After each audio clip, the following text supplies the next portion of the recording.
So pretty much this right here is what killed us all night. This pick and roll, and this is not even as high. They usually set it right around here for Dame. So now Mitch is gonna have to respect Dame. He's gonna have to guard him here. He can't just play that drop back defense that Tibbs likes him to play just to get in the way. Now Grimes right here completely caught. He has to go over the top. And we all know the big man right here, Lopez, he can roll as well as he could shoot threes. He could step back and shoot 3-point shots. Now Mitch right here, he has to respect Dame. And once again, the roller is going to create a lot of action right here. More attention has to be drawn from Randle.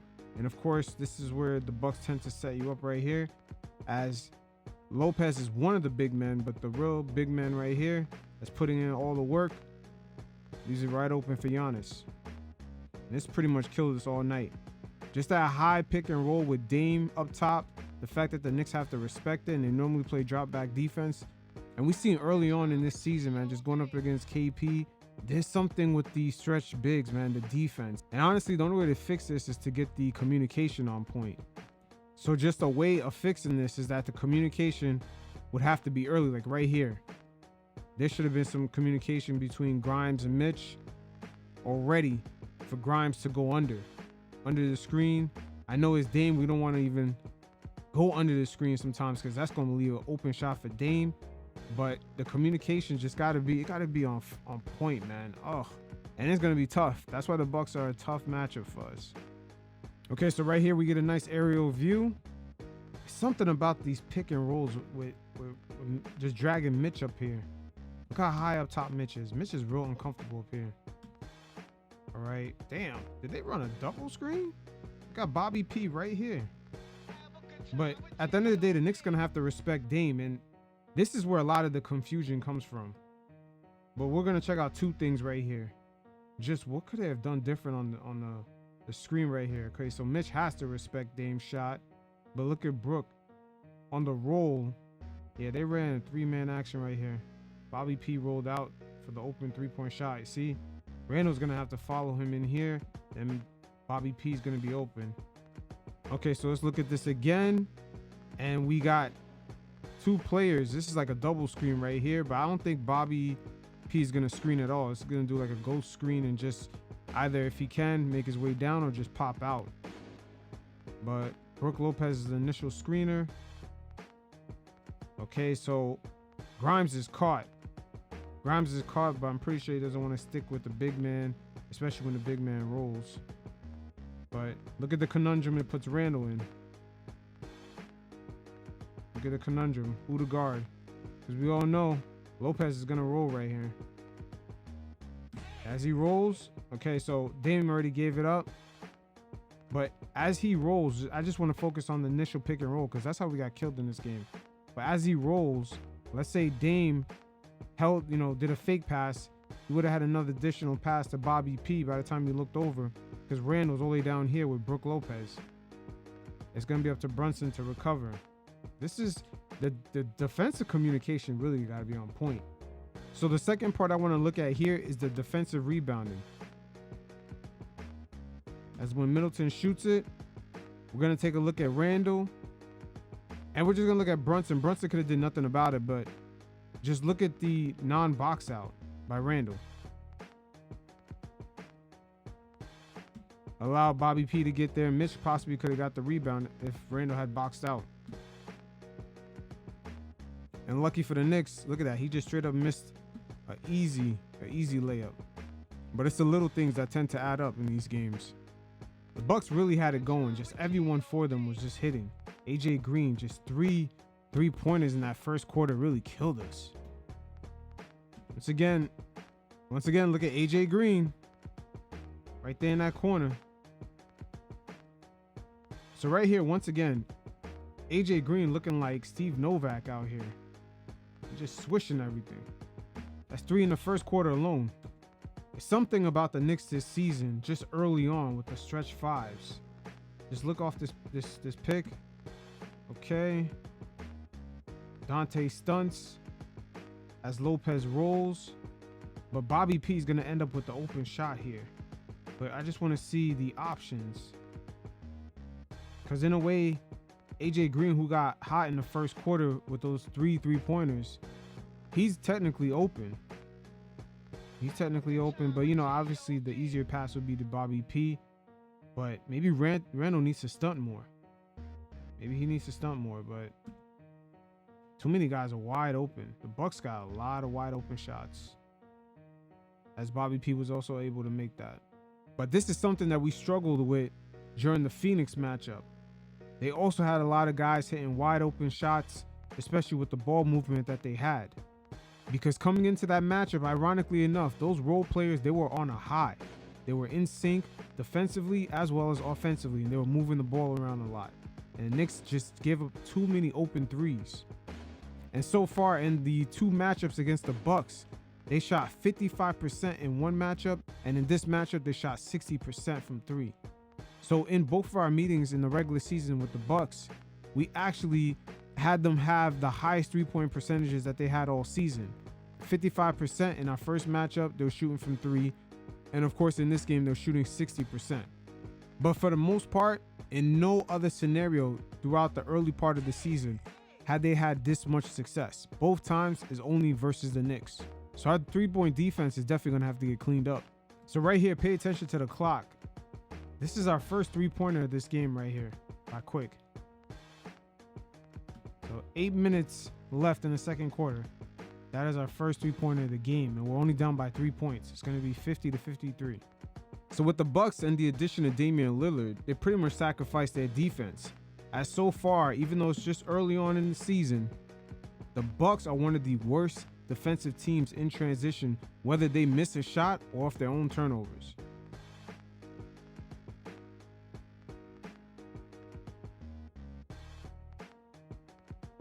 Pay attention to the shot clock here, as Randle's going to get this off within 16 seconds. So right here off this Bobby Portis miss, the Knicks are going to quickly score in transition because the Bucks, once again, they're just not that team. They're last in the league, whether they missed a shot or they turn the ball over. They're last in the league. They give up points real fast in transition. Within 10 seconds. A lot of our points in this matchup, a lot of our points in the first half particularly came from this type of scenario. Just us scoring quickly in transition, because just with the three-point shot not falling, the fact that we made our first three-point shot with like 8 minutes left in the second quarter, it just really says a lot about the Bucks defense. Just looking at right here, whether it's a miss or make, the Bucks are last in the league in transition. They give up a bucket in 10 seconds. Look at that. This is off a make. Once again, whether it's a miss or make, in both of those statistical categories, the Bucks are last in the league in transition defense.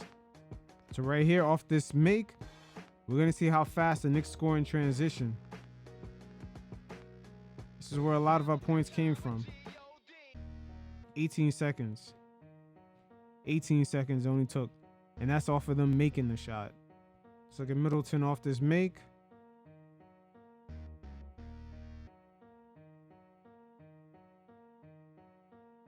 Pay attention to the clock.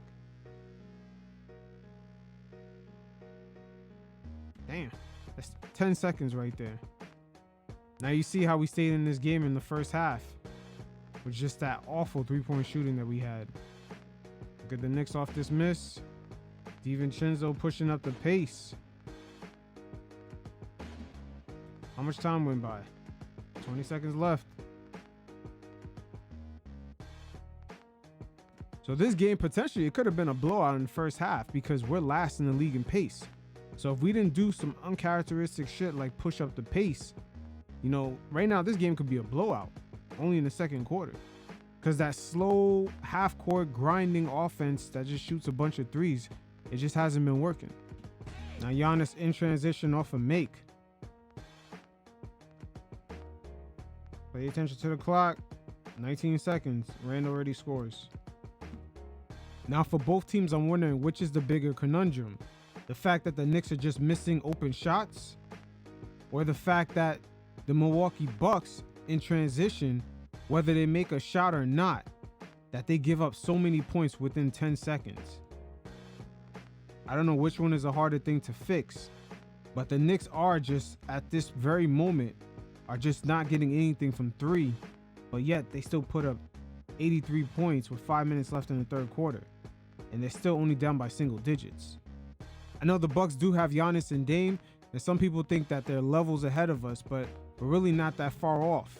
Just a few key things about our boxing out, our rebounding, cutting down on the turnovers. We could be right back in this because they're shooting on a all-time, like some sort of legendary status right here, man. They're third all-time that they finished in this game in three-point field goal percentage. I mean, if you look at it, if Robin Lopez hadn't missed a shot in garbage time, they would have finished number one in all-time in a single game for three-point shooting percentage for a team. So it takes them to shoot like that to only be up single digits. Once again, I don't know which team has a bigger conundrum, but I believe the Knicks could solve their issues a lot faster than the Bucks could, especially due to the fact that the Bucks have a bunch of high salary players, not a lot of draft assets, so they can't really fix their team up. But the Knicks, we still have a bunch of young players. We have all our picks. We could make something happen. But the NBA does a great job of marketing their superstars because in reality, Giannis and Dame, it does sound good. But at the end of the day, you got teams like the Knicks who don't really have guys on this type of level who's considered, at least a top 10. But yet they're so close. They're so almost evenly matched. It's so strange. And the Knicks are really just a piece away from actually being on the same level. They didn't really have to even get a superstar. They just got to get another guy who can rebound and just fit into the system well. Okay, so bug-eyed Bobby P makes this shot right here. And just pay attention to the shot clock. 21 seconds, 20 seconds, 19, and we already scored. Okay, so right here, this is the second time I'm seeing this with the Bucks running these type of screens right here for Dame to choose which way to go. But the Knicks are pretty much doomed from the start because look at that. You got Middleton on 6'4" Dante, and then you got Giannis, who's really a big man, on 6'4" Josh Hart. And just look at the defending. Okay, Lopez rolls. Mitch, man, I know Mitch is stuck right here. It's like what to do because you got to respect Dame from out here. He's got to get in the way as quickly he recovers. This is the conundrum right here. Mitch has to step up. See, normally Mitch would just get in the way. But when you have to respect Dame, this is the only game where Mitch just reverts to just actually stepping up. Not even worrying about quickly just recovering. He has to step up. But it just leaves on the roll. It just leaves Lopez wide open. Look at the defenders on the back end. Smallest guards. And look at Middleton. If he wanted to swing it over again, I wanted to get a little fancy, but shit, it's just too easy. And we got too many small guys on the floor. Too many small guys on the floor. So this is what I mean at times Mitchell Robinson gets lost. See, right after chasing down Dame, he gets comfortable down here. He forgets there's a stretch big man that's way out here. And just peep Mitch. You gotta peep Mitch right here. Look at his reaction. It's like, oh yeah. There's a closeout. Brook Lopez missed that one, but still, it's just a reaction time. So Mitch just follows him down there. But still, Mitch Robinson gets real comfortable down low. And you could look back to my previous video that I did on the Knicks and Bucks first matchup of the season, in which Mitch at times defensively got comfortable with the idea just the big man will follow him down low, that he's stuck down there. Not realizing until it's the last second that Brook Lopez was parking way out in the perimeter. He's parking from here, up top, all over. And just like how, right here he has to run back and just close out, he sort of does the same thing in the first matchup. Once again, there's a reason why the Bucks 3-point shooting percentage was good for the season, pretty much the only 2 times that they faced the Knicks. So in this inbound play right here, the fact that Brook Lopez is way out here and Mitch has to kind of respect it, it doesn't allow him to be in the restricted area and just, be that anchor for that team that is known to just pretty much beat up other teams. We can't really be that with the way the Bucks roster is just constructed. They have a stretch 5 along with a power forward that's really a big man in Giannis. And as you see, he pretty much walked Julius Randle down to the rim. So the Milwaukee Bucks presently, the way that they're constructed, Brook Lopez is the reason why they're a bad matchup for us. It's not necessarily the duo of Giannis and Dame. It's really Brook Lopez that presents an issue for us. Not only he gets rid of just Mitch's character of just bringing that defensive anchor down low for us by stretching him out way out here to the perimeter, but at the same time, Brook Lopez, he alters the shots and just the chances. Look at Brunson right here. Doesn't put up his floater. Lopez is a present in the paint. And then look at Randle as he comes back in. Brook Lopez alters his shot again. He was doing that all night. And he's pretty much the reason why the Bucks can kind of exploit our lineup. Because running pick and roll with Dame way out here is going to cause issues, especially when you have another big man where you can't leave him in an area which he has too much space to operate. It's just a complete mismatch. And it's going to leave their three-point shooters, guys like Middleton, guys like Cameron Payne, and unfortunately that night Beasley just wide open. But you're starting to see the different layers that Brook Lopez kind of brings to this team. And like I said, the way their roster is constructed, they do draw a tough matchup for the Knicks. Now, as we go to the aerial view here, take a look at Brook Lopez. He's setting this shit up early. He just called for Chris Middleton and Beasley to go and form the strong side here. And they're going to roll a pick and roll action with Giannis setting up the pick right here. And then look where Brook Lopez is at. He's going to be chilling right here at the corner. Look at the options it sets up. So Mitch now has to stunt. And you have the Greek freak right here who could just roll right to the hoop. So that's going to really draw a lot of attention. And it leaves Brook Lopez, the stretch five, wide open again. And at the same time, the Knicks, they're going to have to respect Dame because he can pull up right here. So this is the matchup issues. But a lot of this is really stems from the Bucks having Brook Lopez. He kind of opens up all these options. Just take a look at it again. As you can see, Lopez calls for the guys to go on the other side. Now, early on in the play, I would say what could have helped them is if Grimes actually stunted early. If Grimes actually stunted early and forced Dame to make a play on the strong side. That in a way is the only way it could have been avoided. Let's take a look at it right here again. So right here, there's no way for Grimes to even tell because he has so much focus on Dame. We're just doing Monday morning quarterback right here. But that's the only way this play could have been avoided. If Grimes stunted right now. If he stunted now. As these guys are transitioning to make the left side the strong side. That's the only way to avoid it. Because look, right now, here's the setup. Look at Giannis. Lopez. We all know when Giannis rolls, all the attention has got to be on Giannis. Yeah, it's too late. Now Randle, once again, the Knicks, they clearly had a game plan for Dame. Was to put the ball pressure and force other guys to make shots, which is the right play because the Bucks have been playing like shit, especially with their shooting against other teams, ironically. Where Giannis has to have 40-point games while shooting 70%, but yet they need a last-second bucket. Doesn't it look familiar to Damian Lillard in Portland? He scored all these points, but yet they still needed a last-second shot all the time. So you start to see where the Knicks, pretty much to me, it seems like their game plan was to force Dame to give the ball up to allow other guys to make shots. But unfortunately for them, they shot historical in this game. But look at Giannis as the initial roller. It's still an issue. You're going to have to double team right here. Yeah, there's nothing for Mitch to do right here.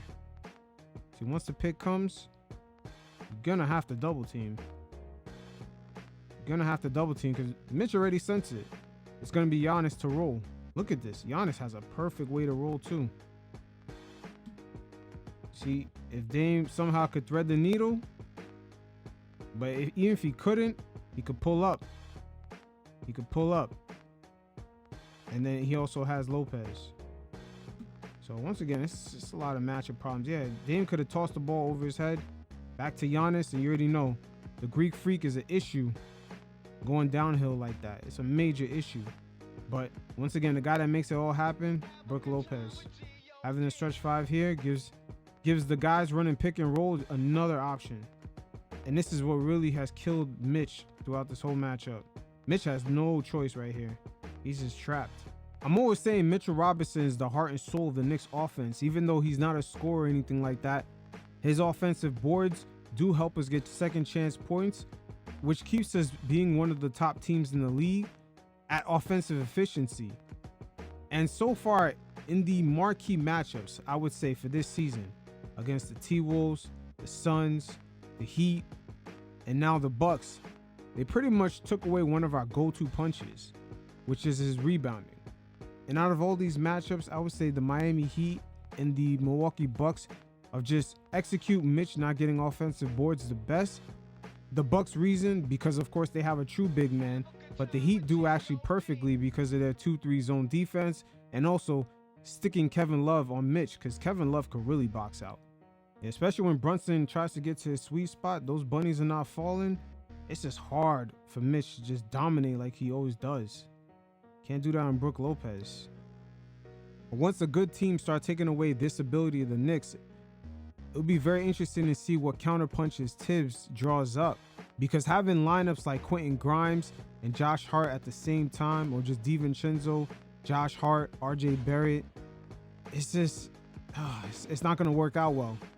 The offensive rebounds are not going to be coming as abundant as before. Once again, take a look at Brook Lopez right here.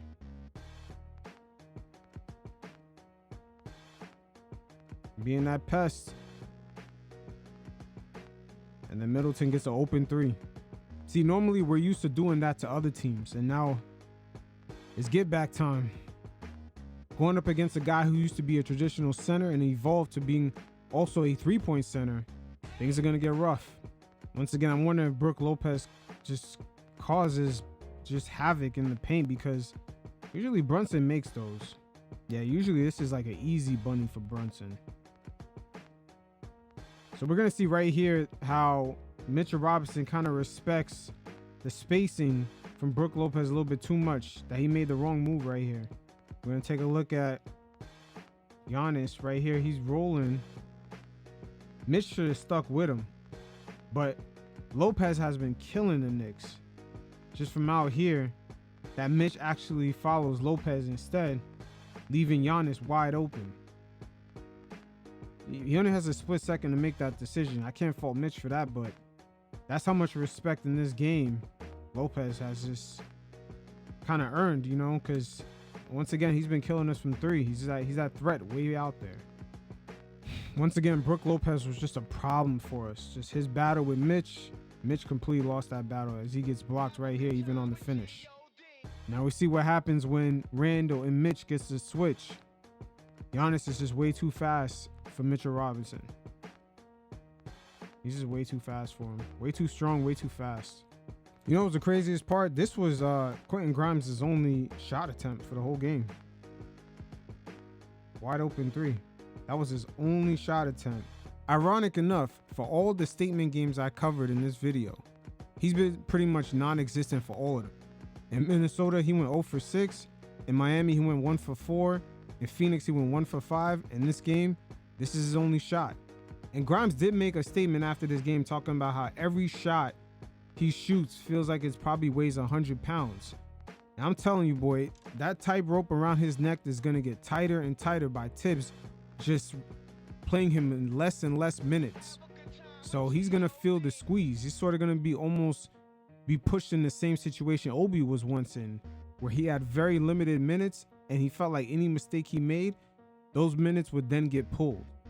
So once again, that rope is getting tighter and tighter around Grimes' neck.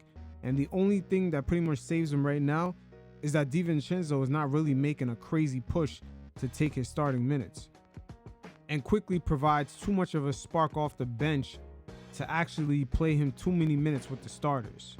But it wouldn't shock me if the Knicks address their shooting guard issues at the trade deadline, perhaps by just getting a real small forward and transitioning RJ back to that shooting guard position. So the RJ and Chris Middleton matchup right here was one that we lost this night, which is really underrated. But look at RJ Barrett here, as Chris Middleton is not really as mobile, but he can't get through it, and then he misses the finish right here. It's interesting enough, RJ couldn't shake Chris Middleton, even though he's a lot bigger, but just him coming off that injury, he's not as mobile as he once was. But when you combine that with RJ's three-point shooting in this matchup and some of the turnovers that Chris Middleton was able to get on him, you start to see where things begin to pile up. Now, Chris Middleton right here, low-key in this matchup, was a sniper all night. He had about 14 points on 50% shooting. And when you have to respect the pick and roll with just Dame having a stretch five in Brook Lopez and having Giannis just making cuts, right to the hoop, a big man like that, it creates a lot of issues. And we really have another thing going for us is that we have a bunch of 6'4" guards and just no real small forward on the floor. You're going to see right here Middleton sort of attacking the weak side. And Malik Beasley, he makes the proper cut right here before the post up, bringing Brunson along with him and completely leaving Grimes and Middleton on the island right here on the weak side. See? Good cut to bring him down here. Now he's by himself. That's way too easy. Way too easy for Middleton. And it would not shock me if the Knicks go out during the trade deadline to get a small forward. I should say to get a true small forward. Now, even though the Bucks pretty much are one of the worst transition defensive teams, we're not that far behind them technically. But if you look at Middleton right here, he cooks RJ completely, gets by him. And earlier, as we've seen, RJ was struggling to get by the sort of immobile Middleton, especially after his injury. But this is just too easy. I don't know, because, Middleton's a real small forward if it's just RJ's too small. But that right there was just way too easy.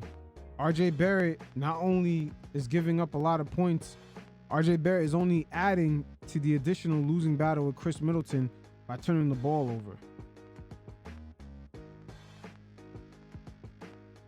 As it leads to fast break points. RJ gets a wide open three-point shot off a rare Knicks offensive rebound in this game. But he wasn't on one today. Again, those rare offensive rebounds throughout this game presented a lot of open shots for guys as RJ Barrett misses another open three. Right here's another prime example of us just being too small. Bobby P on the power forward, Josh Hart. Look at everybody else. Grimes on a guard, Brunson on the guard, Mitchell with a center. RJ's too small. Hart is too small. Knicks are kind of playing too small at times. Look at that, too easy. Once again, you got the 6'7" Middleton right on Josh Hart. Just shoots right over him. We were down single digits before then. Now Jalen Brunson right here off this high screen, he's going to miss some easy bunnies. And this happened throughout this game. Even though he had 24 points, it wasn't done as efficient as Dame. But just off this pick and roll here, I want to go back real quick. I would love the Knicks to run more actions right here. They could easily toss a flare screen by Julius Randle to get Grimes open. But nothing kind of happens here. But once again, Brunson, that's a bunny right there. And a few of these happened throughout the match, as it was kind of an off night for Brunson in a way. So just respecting the high pick and roll with Dame, it just caused a lot of problems because even with Quickly not doing good off the bench with his scoring, Cameron Payne just going 2 for 3, just actually benefiting off of this pick and roll right here, as they're going to have to respect Dame. Mitch steps up to him. Look at Giannis on the roll. And then RJ fully is committed because it's Giannis, man. You already know how that is. So you have to double team out here because of Dame. And then you also got to double team anywhere in here because of Giannis. And then other guys are going to eat, and they were able to capitalize. Look at Cameron Payne. Man, everybody was hitting threes for the Bucks. Once again, that Quickly Cameron Payne battle, we just really didn't win it. Quickly does a good job going under the screen. Unfortunately for the Knicks, they got to respect Giannis. It's not like they could switch. In the next action right here, they can't switch because Giannis is just, it's going to be a complete mismatch. And yeah, Payne was kind of doing his thing. We lost a lot of the in-between the line battles in this matchup. So off this pick and roll, look at Brook Lopez on his drop back defense. He's going to deter the shot of Quickly. Tell you, man, Lopez wreaked havoc this whole game. He wreaked havoc this whole fucking game. I mean, even Cameron Payne getting on the action. And it took him all the way up to the fourth quarter just to go up by 20. And that's with the Knicks nowhere near hitting three-point shots at any sort of high clip. They're just bricking most of the shots. This game might have been one of those just fluky nights. Look at Giannis just pulling up. Man, this is crazy. Everybody making shots on the Bucks. I mean, once again, look at the score. The Bucks are shooting at an all-time high as a team. Like Hall of Fame legendary shit. But yet they're only up by 13. And also add on to the fact that the Knicks just can't make a three-point shot for their life right now. But it does say a lot about the Bucks' true defense and how we got to put that into proper perspective when evaluating this team. Now, even the Bucks role players are getting in on some of the magic three-point shooting. I mean, look at Marjan right here. Tough step back. It's not like they even hitting wide open shots. They're just making tough contested shots over and over. Like I said, this is some historical shooting. So on this night, what contributed to the Bucks' historical three-point shooting is Malik Beasley, as a number of his shots were even contested. As we're going to see Brunson right here on the closeout, this is well contested. And out of Beasley's 6 shots, a lot of them fell down like this. I don't know if something was up. Maybe the basketball gods were on the Bucks side or something that night. I don't know what was going on. Everybody was hitting. Now right here, look at Giannis call for this ghost screen to Malik Beasley. And this shot is contested. He's been hitting these all day, all these contested shots. Look at Beasley looking like 2021 Jordan Poole right here. These guys are hitting tough step back shots. I don't want to call this a fluky game, but shit. The Bucks as a team do not perform like this on a night-to-night basis. Look at Brook Lopez right here off this miss. Gives the Bucks a second chance opportunity. Usually this is the Knicks right here.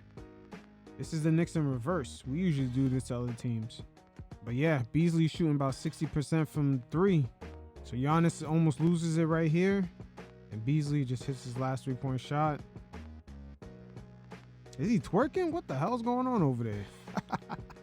I tell you what, the basketball guys must really not like us today for him to pull off a move like that.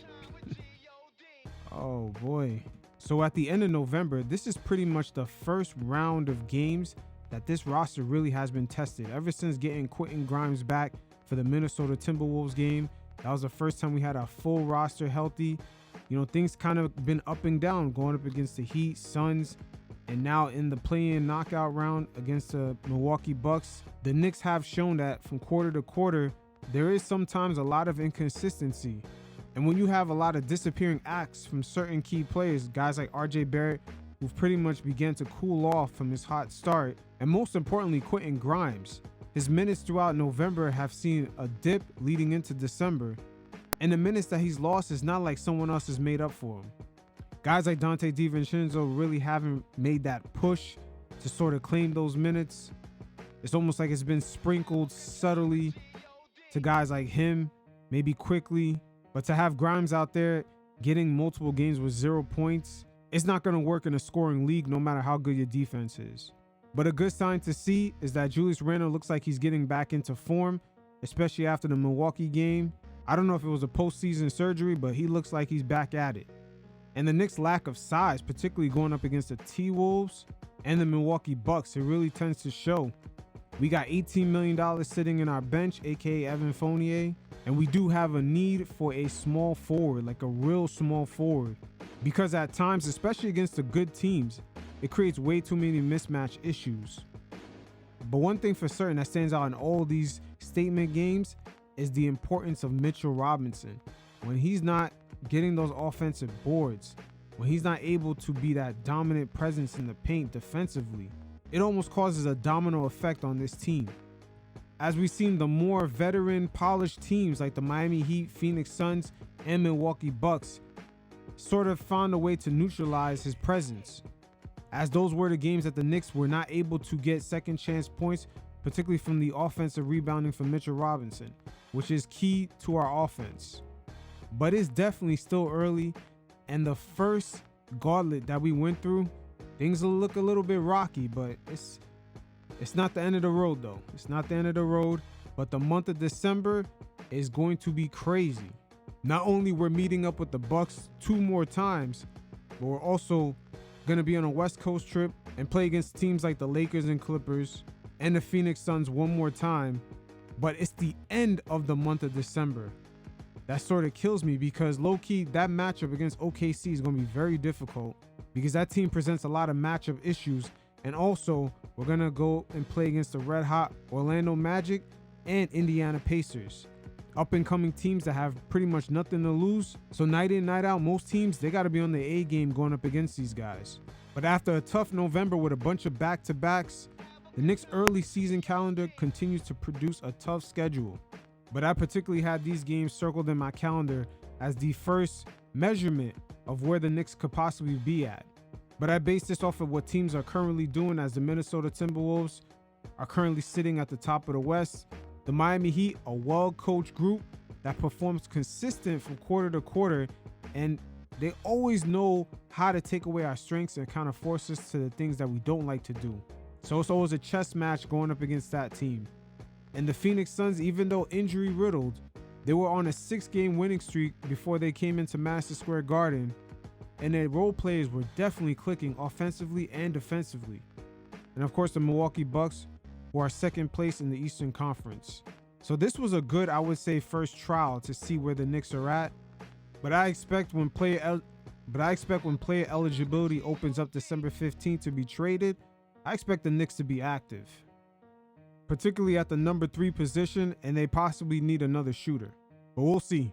Until next time, you fellas, stay safe. Peace.